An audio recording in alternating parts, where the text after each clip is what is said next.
Welcome. My name is Shannon, and I'm so thrilled that you've joined me for Mastering Powerful Presence. I'm going to tell you a little bit about me and then a little bit about the course. So I actually am a Yale-trained actor, professional actor. I'm a award-winning playwright, and I'm also a positive psychology practitioner. I'm a facilitator, and I trained at Penn in positive psychology. In addition, I went to Georgetown to study leadership coaching. So I combine all of those things, all of those tools and strategies in this program, which I'm really excited to share with you. The question that I often get is, how did you get from being a professional actor to being a facilitator, coach, keynote speaker? And I see that the red thread through all of those things is really being interested in investigating human behavior and understanding what makes people tick. So as an actor, I wanted to know what made my character tick, but I also was interested in increasing people's happiness. You come see a show and you're happier after you leave. But after about a decade, I wanted more. I wanted to be able to impact people on a deeper level. But I thought, I don't know, do I have any marketable skills? Are they translatable at all? And I met with a coach. Her name was Patch Schwadron at the Actors Work program. And the first thing she did was give me a strengths assessment. Now, not dissimilar from the strengths assessment that you're going to take for this course. And I realized, wow, I have all of these strengths and they can be used for other things.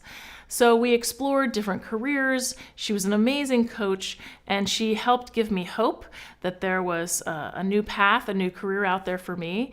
And at the same time, I was asked to come in and teach executive presence, powerful presence, to some women leaders at a professional services firm.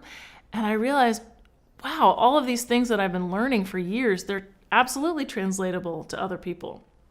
And I was thrilled. So thus began my path of wanting to find what does the research say, which is why I went to Penn. What does the science say behind increasing well-being and leadership? And then I went to get a degree in coaching because I love facilitating large programs, but I also love the one-on-one and how you can go deeper in a coaching session. So that's really what I'm excited about, is how this course can help you become a more powerful version of who you already are. So about this course, it is combining the tools and aspects of the theater and combining positive psychology and the research. Now, one caveat I want to make is that we're going to use the words executive presence and powerful presence interchangeably.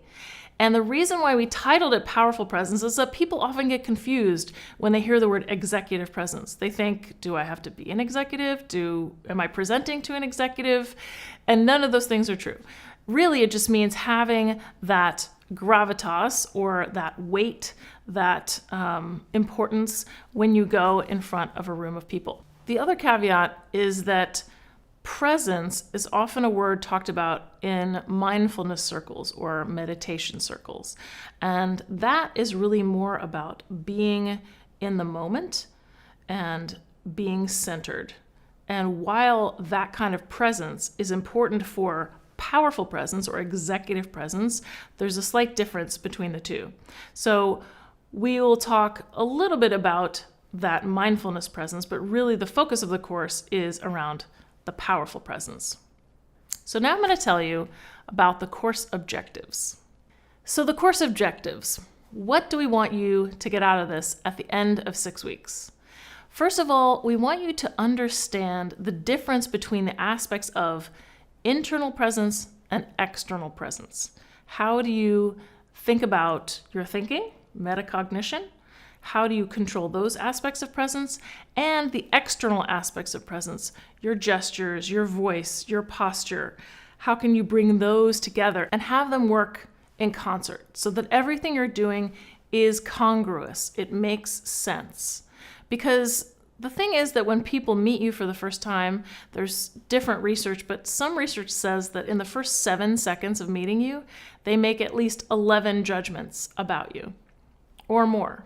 You'll find some of these books that I'm going to throw out in the resource pack. One of them is by Daniel Kahneman, who's a Nobel Prize winning behavioral economist, called Thinking Fast and Slow. And he talks about the difference between system 1 thinking and system 2 thinking. And the system 1 thinking is that knee-jerk response. I used to live in Queens, and I remember walking down the street at 2 a.m, and the hairs on the back of my neck went up. That's system 1 thinking, the fear response. I immediately had a response to someone who wasn't even in my eyesight, who saw me at 2 a.m. with my boyfriend's bike.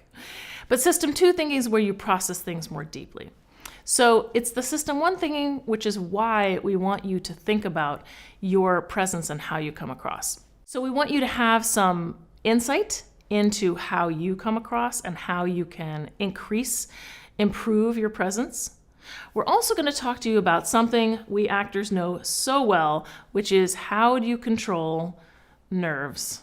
Now, the myth is that, oh, well, if you're a professional actor, you don't get nervous. Haha, that couldn't be further from the truth. We do. We just have lots of tools, and I'm really excited to share those with you. And finally, what we're going to do is look at how can you be authentic. I get this concern a lot but I don't want you to change who I am. I don't want to become a different person. We don't want you to become a different person either. We want you to become the best version of you. And we're also going to look at storytelling. How do you convey your presence in a story to influence other people? We are hardwired to learn from hearing stories, and that's what we're going to do in the last few weeks of the course.